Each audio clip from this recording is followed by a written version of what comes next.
잠잠히 믿네. 주님이 우리의 마음을 잠잠케 하십니다. 잠잠히 믿네. 거친 파도 날 향해 와도, 날 향해 와도 날아오르리. 폭풍 가운데 나의 영혼 잠잠하게 주를 보. 거친 파도 날 향해 와도 주와 함께 날아오르리. 폭풍 가운데 나의 영혼 잠잠하게 주를 보리라. 할렐루야.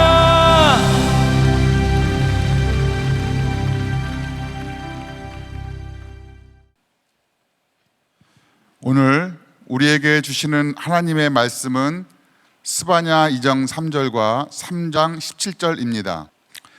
여호와의 규례를 지키는 세상의 모든 겸손한 자들아, 너희는 여호와를 찾으며 공의와 겸손을 구하라. 너희가 혹시 여호와의 분노의 날에 숨김을 얻으리라. 너의 하나님 여호와가 너희 가운데에 계시니 그는 구원을 베푸실 전능자이시라. 그가 너로 말미암아 기쁨을 이기지 못하시며 너를 잠잠히 사랑하시며 너로 말미암아 즐거이 부르며 기뻐하시리라 하리라. 이는 살아계신 하나님의 말씀입니다. 아멘.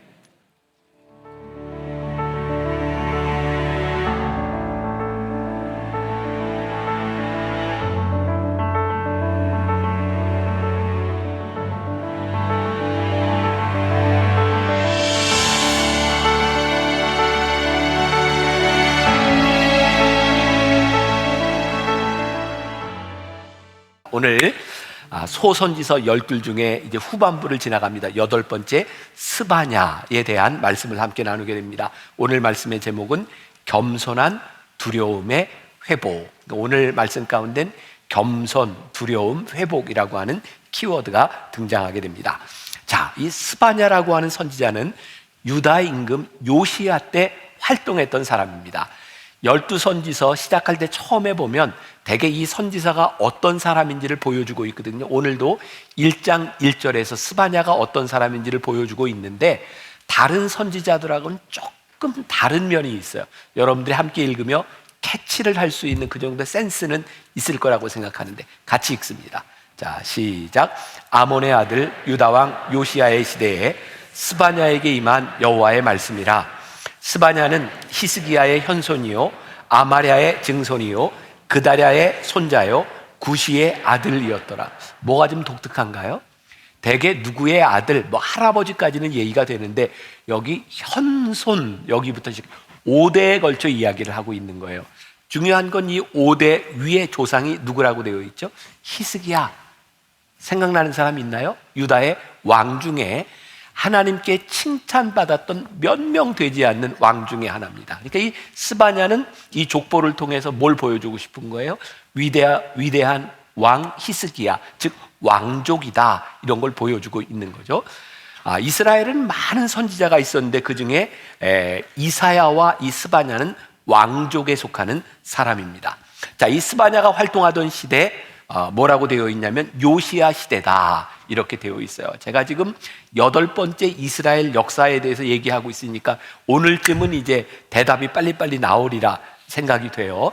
자, 이스라엘이 둘로 나눠지죠. 위쪽은 북이스라엘, 남쪽은 남유다, 이렇게 나눠져요. 솔로몬 왕 이후에 이렇게 나눠졌는데요. 북이스라엘은 BC 722년경에 어느 나라에 멸망하죠? 아수르에게 멸망을 합니다. 그리고 남유다는 한참 지나서 BC 586년경에 어느 나라에 멸망하죠?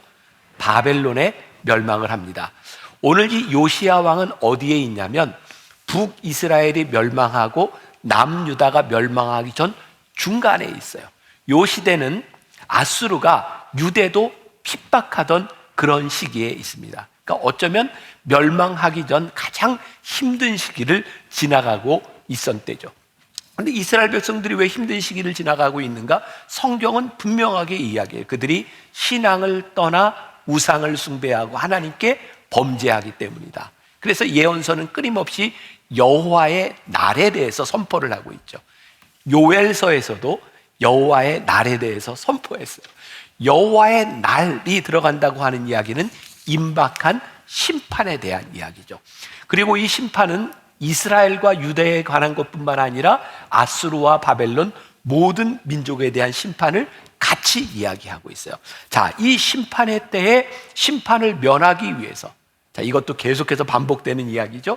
왜 선지자들은 계속해서 심판을 이야기하고 있을까요? 심판 받으라고? 아니죠. 이 무서운 심판을 이야기하며 너희들이 심판받지 말고 돌아오라고 무서운 심판을 계속 이야기하고 있는 거예요. 그러니까 오늘 이 예언서를 듣는 여러분들도 어떤 마음으로 들어야 돼요? 아, 이 말씀에 걸리는 부분들 내가 빨리 돌아와야 되겠다, 이런 마음으로 말씀을 들어야 되는 거죠. 자, 스바냐 2장 3절, 우리가 오늘 읽은 본문 말씀인데 같이 봅니다. 시작. 여호와의 규례를 지키는 세상의 모든 겸손한 자들아, 너희는 여호와를 찾으며 공의와 겸손을 구하라. 너희가 혹시 여호와의 분노의 날에 숨김을 얻으리라. 자, 여호와의 분노의 날이 임하게 되는데 너희들이 공의와 겸손으로 하나님 앞에 구하면 너희들이 그 심판을 멸할 수 있다라고 말하고 있는 거예요. 스바냐는 아주 짧은 부분입니다. 1장, 2장, 3장으로 되어 있어요. 특별히 이 스바냐는 우상을 섬기는 그 죄에 대해서 아주 무섭게 심판을 이야기하고 있어요. 자, 스바냐 1장 8절 같이 봅니다. 자, 시작. 여호와의 희생의 날에 내가 방백들과 왕자들과 이방인의 옷을 입은 자들을 벌할 것이며. 제가 여러분들에게 종종 이야기하지만 저는 말씀을 준비할 때 여러 성경을 같이 봐요. 이게 구약 개역 개정 성경도 보고 메시지 성경도 보고 또 영어 성경도 몇 개 함께 놓고 제가 말씀을 봅니다. 그런데 NIV 영어 성경을 보는데 이방인의 옷을 입은 자들, 여기에 제가 이렇게 잘 사용하지 않는 단어가 들어있더라고요. 그게 clad라는 말이었어요. CLAD. 근데 이 말은 어떤 뜻을 가지고 있냐면 옷을 입는다, dressed up, 저런 단어를 쓰고 있어요. 옷을 입는다. 근데 이 클레드라고 하는 말은 옷을 입는다라고 하는 의미보다 또 이렇게 뒤덮는다, 이런 뜻을 가지고 있어요. 그러니까 이방 옷으로 뒤덮였다라고 하는 이야기는 몸은 이스라엘 백성, 하나님이 택하신 백성인데 이방 우상을 섬기는 습관들로 뒤덮여진 사람들, 바로 이 부분에 대해 하나님께서 멸하실 것이다. 또 이 스바냐라고 하는 이름의 뜻은 어떤 의미를 가지고 있냐면 여호와 하나님은 숨기시는 분, 이런 뜻을 가지고 있습니다. 자, 그런 생각을 하게 되었어요. 우리 신앙생활을 하는 우리 성도들에게 제일 힘든 것은 뭘까? 하나님이 계시지 않은 것이 아니라 하나님의 존재를 느끼지 못하는 거예요. 가끔 우리들이 신앙생활하다 어떤 사람을 보면서 이런 얘기하죠. 저 사람은 하나님을 믿는데 꼭 하나님 안 계신 것처럼 믿는 것 같아. 아주 확실한 믿음, 하나님이 안 계시다는 믿음을 가지고 교회 다니는 것 같아. 여러분, 그런 생각 들 때 없어요? 하나님을 믿는다면 어떻게 저럴 수 있을까? 하나님이 계시지 않은 것이 아니라 하나님의 존재를 느끼지 못하기 때문에 우리들이 죄를 지어요. 그게 굉장히 무서운 이야기죠. 하나님이 부재하신 것이 아니라 하나님의 존재를 느끼지 못하는 거예요. 제가 만나교회 처음 목회를 이렇게 시작하고 힘들 때가 있었어요. 지금은 그렇지 않다는 얘기예요. 뭐가 힘들었냐면 사람들이 말이 많아요. 말이 많은데 좋은 말을 많이 하는 게 아니라 이렇게 늘 가십거리가 있어요. 뭐 이랬대더라, 뭐 가더라 통신, 이런 거 있잖아. 목회자들 사이에서도 옛날에는 우리 교회 전도사님들도 있었는데 뭐 얘기들이 많이 돌아요. 제가 특단의 조치를 취했어요. 어떻게 했냐면 교회 사무실에도, 옛날에는 장로님들 방에도 이렇게 현판식을 했어요. 글을 하나 붙여놨는데 God is watching you. 하나님이 너를 지켜보고 계신다. 그렇게 써놓은 적도 있어요. 왜? 하나님이 우리를 지켜보고 계신다면 이렇게 하지 못할 이야기들과 행동들을 우리들이 하고 있는 거예요. 그러니까 가장 무서운 게 뭐예요? 하나님 계시다는 걸, 하나님의 부재, 하나님을 인식하지 못하고 살아가는 것들이에요. 그러니까 오늘 하나님이 우리 가운데 계시다면 우리는 어떻게 할까? 오늘 스바냐는 오늘 우리들에게 그것을 묻고 있는지 몰라요. 오늘 여러분들에게도 동일한 그런 질문이 있어야 될 것 같아요. 자, 하나님의 심판. 자, 스바냐가 하나님을 대신하 이렇게 말씀을 전해요. 스바냐 1장 12절. 자, 같이 봅니다. 시작. 그때에 내가 예루살렘에서 찌꺼기같이 가라앉아서 마음속에 스스로 이르기를 여호와께서는 복도 내리지 아니하시며 화도 내리지 아니하시라 하는 자를 등불로 두루 찾아 벌하리. 여호와께서는 복도 내리지 않고 화도 내리지 아니하신다라고 이런 말을 하는 사람들을 찾아 벌하는데 등불로 찾아다니며 그 모든 자들을 벌하시겠다. 찌꺼기같이 가라앉아서, 아유, 이것도 제가 이제 NIV 영어 성경을 보다 보니까 이게 이런 표현이더라고요. Wine left on its drag라고 되어 있는데 이 말은 어떤 의미냐면 와인, 포도주 있잖아요. 포도를 가지고 포도주를 담그면 좋은 와인을 만들기 위해서 이 그릇 저것으로 옮기며 찌꺼기를 걸러내야 돼요. 그래야 이렇게 투명한 와인이 만들어지는 거예요. 그런데 그렇지 아니하고 찌꺼기같이 가라앉아서 이 포도주를 만들어 놨는데 이 위에는 이렇게 포도주 물인데 밑에는 찌꺼기가 가라앉아 있는 거예요. 그래서 이걸 휘 저으면 이 찌꺼기들이 막 드러나는 거예요. 이 사람들이 어떤 사람이에요? 여호와께서는 복도 내리지 아니하시고 화도 내리지 않는다고 사람들을 요동하고 사람들의 마음을 힘들게 하는 자들, 그들을 찾아서 벌을 내리시겠다. 근데 또 이 말씀을 묵상하면서 또 그런 적용을 해봤어요. 그러면 이렇게 휘 저어서 이렇게 지저분하게 만드는 자들은 어떤 자들일까? 저에게는 그런 생각이 들었어요. 우리 주변에 내가 이런 말을 함으로 인해서, 이런 행동을 함으로 인해서 하나님은 복도 내리지 않으시고 하나님은 벌도 내리지 않으시고 하나님은 존재하지 않는 분이시야. 그래서 사람들로 하여금 냉담자를 만들고 죄를 짓게 만들고 회의론 자들을 만들고, 진짜 벌을 받아야 될 자 중에 진짜 무서운 자들이 뭐냐면 죄를 짓는 자보다 죄를 짓게 만드는 자들이다. 하나님을 의심하게 만드는 자들이다. 그래서 오늘날로 보면 저는 그런 생각을 했어요. SNS에 어쩌면 그렇게 나쁜 것만 찾아가지고 댓글을 다는 사람이 있는지 몰라요. 참 신기해요. 어떻게 저런 생각을 하고 어떻게 저런 글로 사람들의 마음을 이렇게 아프게 할까? 하나님께서는 이 모든 사람들을 다 벌하시는데 정말 중요한 것은 스바냐 3장 13절 같이 봅니다. 자, 스바냐 3장 13절 시작. 이스라엘의 남은 자는 악을 행하지 아니하며 거짓을 말하지 아니하며 입에 거짓된 혀가 없으며 먹고 누울지라도 그들을 두렵게 할 자가 없으리라. 오늘 성경을 보고 있는 분들이라면 여기에 남은 자에 이렇게 표시를 해놓으면 좋겠어요. 남은 자. 이 세상이 다 그렇게 변한다 할지라도, 이 세상이 다 그렇게 살아간다 할지라도 하나님께서는 이 남은 자를 찾으시는 거예요. 다른 표현으로 하면 하나님을 진정으로 예배하는 자를 하나님이 찾으시는 거예요.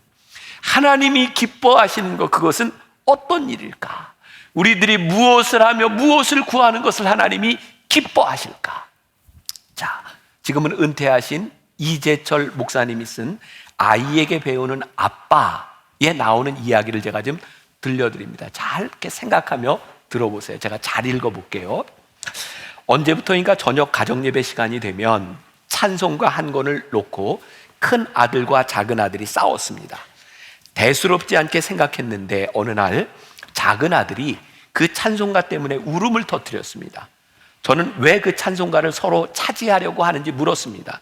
대답은 그것이 새 것이기 때문이었습니다. 나는 아이들에게 물었습니다. 자, 만일 너희들이 누군가로부터 선물을 받았다면 하나님이 누구를 더 사랑하실까? 선물을 받은 사람일까? 선물을 준 사람일까? 선물을 준 사람이요. 그럼 너희가 하나님께 사랑받으려면 선물을 받는 사람이 되어야 될까? 선물을 주는 사람이 되어야 될까? 주는 사람이요. 이제는 적용할 차례였습니다. 먼저 작은 아들에게 물었습니다. 내가 하나님께 사랑받으려면 이제 이 찬송가를 어떻게 해야 하니? 형아에게 줘야 해요. 승국이는 찬송가를 형에게 줬습니다. 뜻하지 않게 작은 아들이 순순히 찬송가를 주자 큰 아들은 한동안 망설이다가 이렇게 대답을 했습니다. 제 정직한 마음은요, 승국이가 양보했으니 제가 갖는 거예요. 이미 동생의 양보로 자기 소유가 된 책에 대한 미련을 버리지 못하는 큰 아들에게 아내가 말했습니다. 승훈아, 정직한 마음을 말한 것은 참 잘했어. 그러나 더 중요한 것은 하나님을 기쁘시게 해드리기 위해서는 정직한 우리의 마음이 원하는 것도 포기할 줄 알아야 한단다. 이 부분을 제가 오늘 여러분들과 이야기하고 싶은 거예요. 우리는 이 세상을 살아가면서 이런 말을 참 잘하잖아요. 정직하게 얘기해서. 이건 공의야, 이건 정의야. 정직한 마음과 공의와 정의가 잘못된 것은 아닌데 그거보다 더 중요한 게 있다. 뭐냐면 하나님이 기뻐하시는 마음이다. 지금 우리 사회 한복판에 늘 갈등은 어디에 있냐면 정의로운 사람과 불의한 사람들 사이에 있는 것이 아니라 똑같이 정의롭다고 하는 사람들이 칼을 겨누고 싸워요. 가만히 생각해 보니까 우리들이 생각하는 정의와 우리들이 생각하는 공의와 우리들이 생각하는 정직이 절대로 이 나라를, 우리들이 살아가는 우리들의 삶을 하나님의 나라로 만들어주지 못해요. 오늘 우리 그리스도인들에게 오늘 이 말씀이 주는 큰 도전이 하나 있습니다. 너희의 공의, 정의, 그것이 틀린 것은 아닌데 너희들이 하나님의 마음을 볼 줄 아는 사람들이 되어야 이 나라가 하나님의 나라가 될 수 있단다 라고 말씀하고 있는 거예요. 제가 군목으로 전방에 있던 시절에 저희 지휘관이 제가 세례를 주고 집사를 줬던 그 신앙인이었기 때문에 일주일에 딱 한 번씩 저와 독대하는 시간을 가졌어요. 제가 26살밖에 안 된 중위 목사가 지휘관하고 늘 독대를 하니까 사람들이 저를 참 무서워했어요. 그 안에서 무슨 얘기를 하는지 모르는 거예요.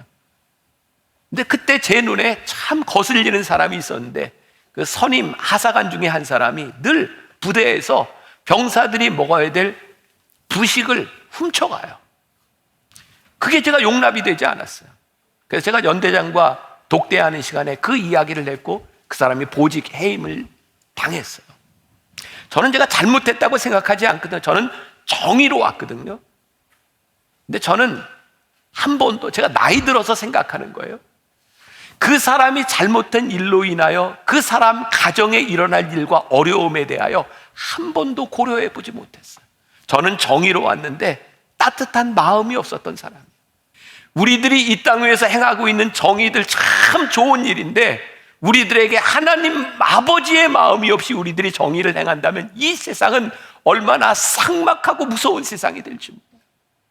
오늘 우리들에게 주는 저는 큰 도전이라고 생각해요.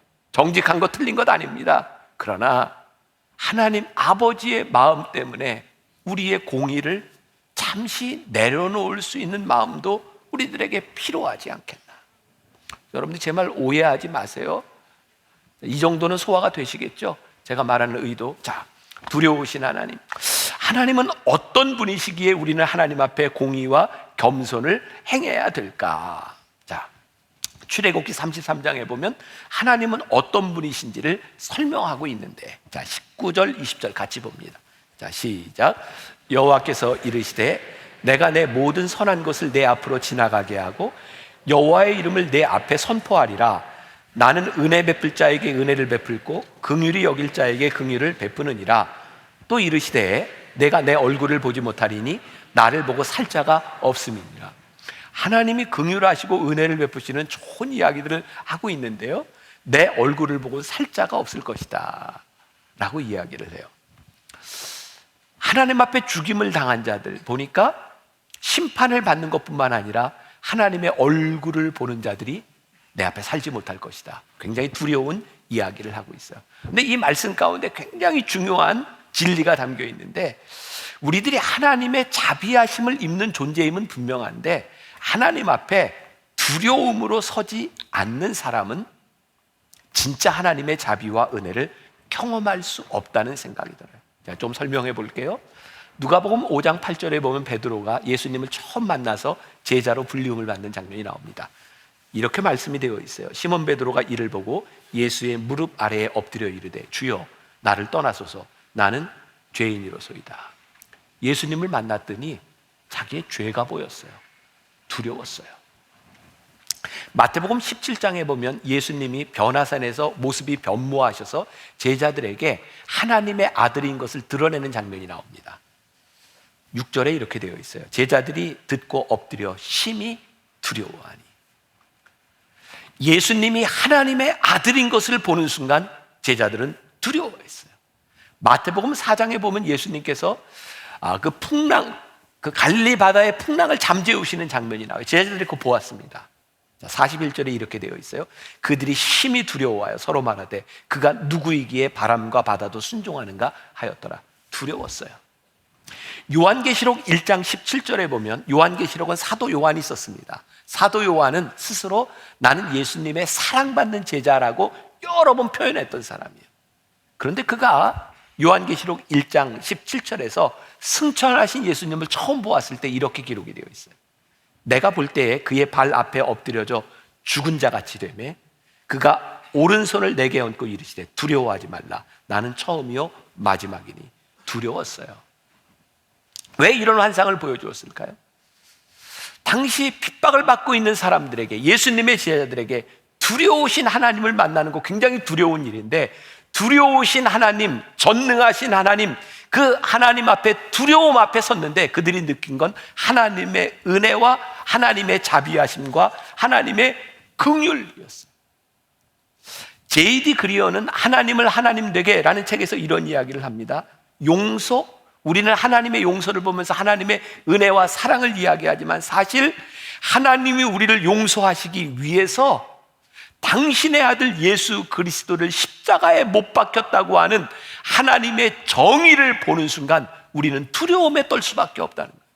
하나님께서 우리들에게 사랑과 은혜를 베푸시기 위해서 그 얼마나 무서운 대가를 치르셨는지 하나님의 정의가 보이기 때문에 우리는 두려운 마음으로 하나님의 은혜와 자비하심을 경험하게 되는 거예요. 용서를 경험하면 하나님의 사랑만 경험되는 것이 아니라 하나님께 대한 두려움도 함께 가지게 되는 거예요. Amazing Grace라고 하는 찬양을 쓴 존 뉴턴은 이런 얘기를 했습니다. 내 마음에 두려움을 가르쳐 준 것은 은혜요, 내 두려움을 없애준 것도 은혜라.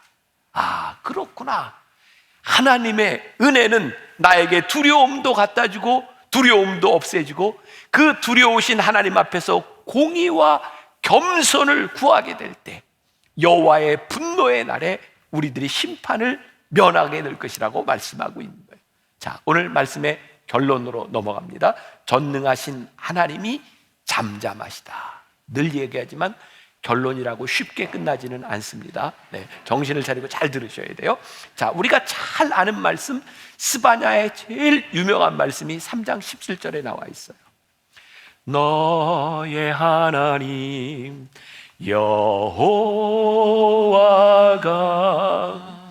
너의 가운데 계시니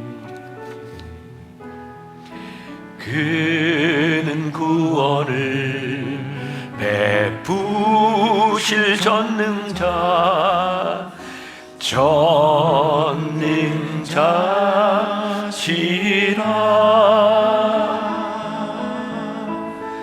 그가 너로 인하여 기쁨을 이기지 못하시며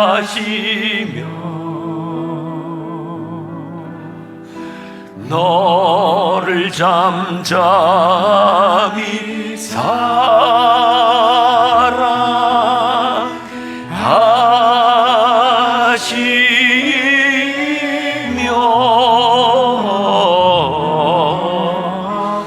즐거이 부르며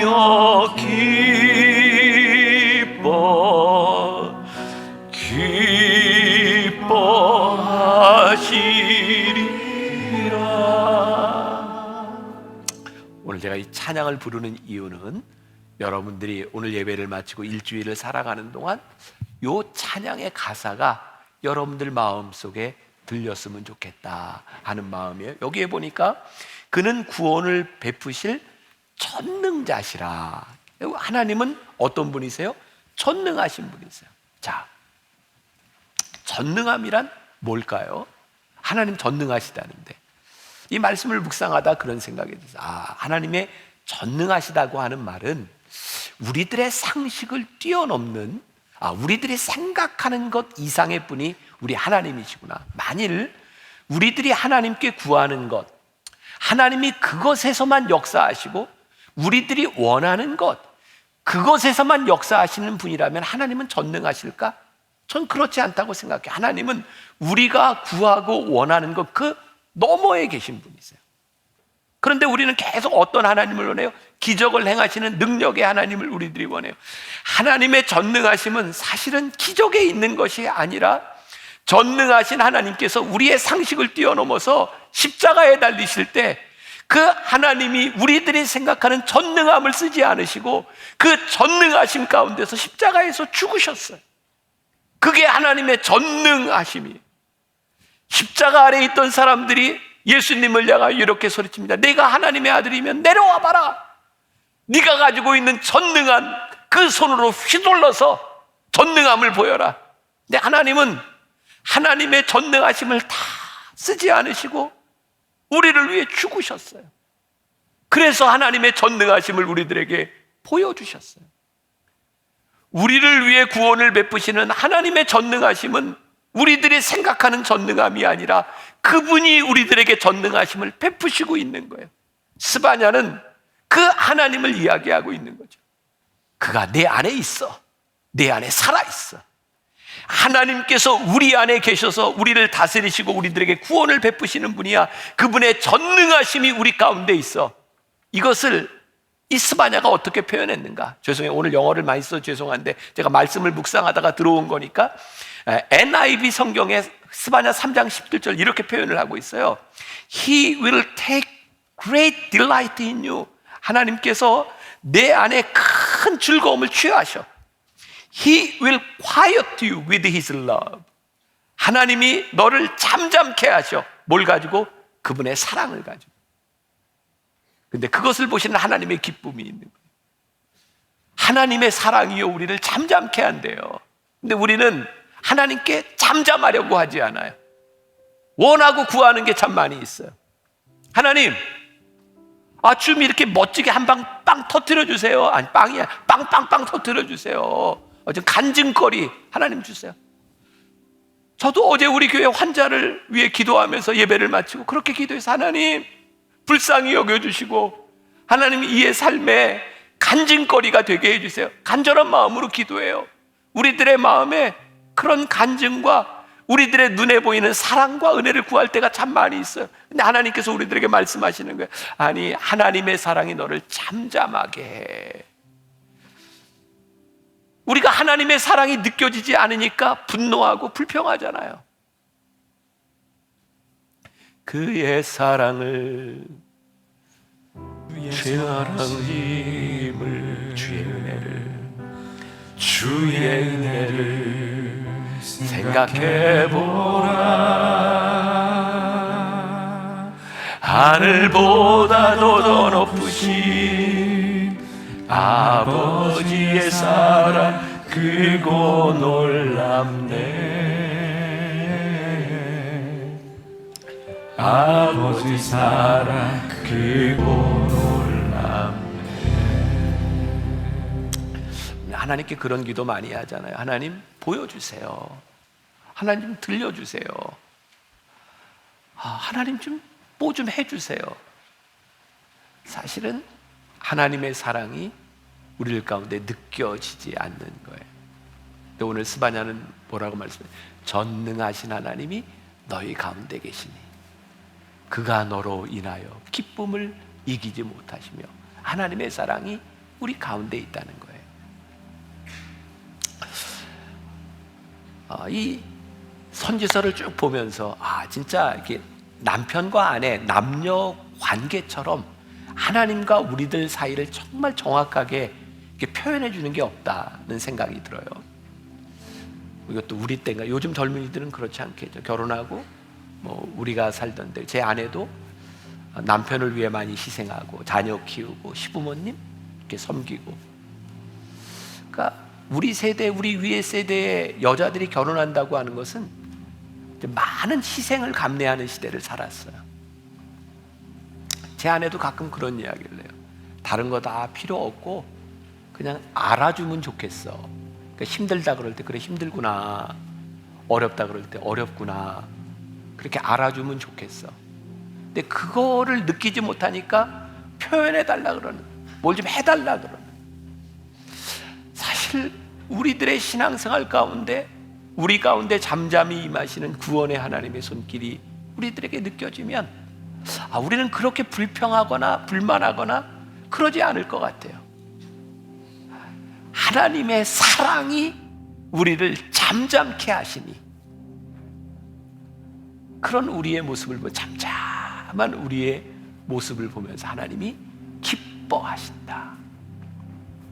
오늘 이 스바냐의 말씀이 오늘 여러분들의 고백이 되었으면 좋겠고, 이번 한 주간을 살아가는 동안 하나님, 우리를 잠잠케 하시는 하나님의 사랑이 우리 안에 고백되게 하시고 그 사랑을 느끼게 하시고, 그것으로 충분합니다. 하나님의 전능하심은 이런 것이구나. 우리들이 묵상하며 한 주를 승리하는 여러분들이 되었으면 좋겠습니다. 우리 주의 사랑을, 주의 선하심을 이렇게 찬양합시다.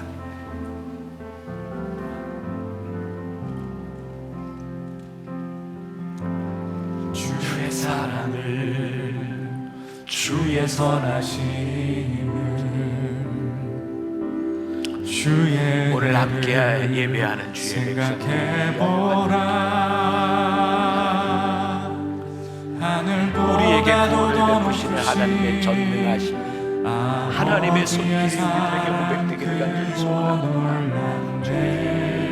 우리들이 잊고 살았던 하나님의 전능하심, 하나님의 인자하심, 하나님의 사랑과 하나님의 은혜를, 그 사랑이 우리를 잠잠케 하신다 말씀하셨는데, 이 소란한 세상 한가운데서 잠잠 주의 사랑을 생각하는 믿음의 사람, 하나님의 사람들이 되어지기를 소원합니다. 하늘보다도 더 높으신 아버지의 사랑 크고 놀랍네. 아버지 사랑 크고 놀랍네. 내 어찌 그 사랑이, 내 어찌 그 사랑 잊으리. 내 어찌 주의 긍휼 잊으리. 내 영혼의 모든 소원 만족시키 하나님. 주의 사랑을, 주의 선하심, 주의 은혜를 생각해보라. 하늘보다도 더 높으신 아버지의 사랑 크고 놀랍네. 아버지 사랑 크고 놀랍네. 지금은 우리 주 예수 그리스도의 은혜와 하나님 아버지의 무한하신 사랑과 성령의 인도하심이 전능하신 하나님의 손을 붙들고 이 세상으로 담대히 나아가는 당신의 사랑하는 모든 백성들을 위해 지금부터 영원까지 함께 하시기를 간절히 축원하옵나이다. 아멘.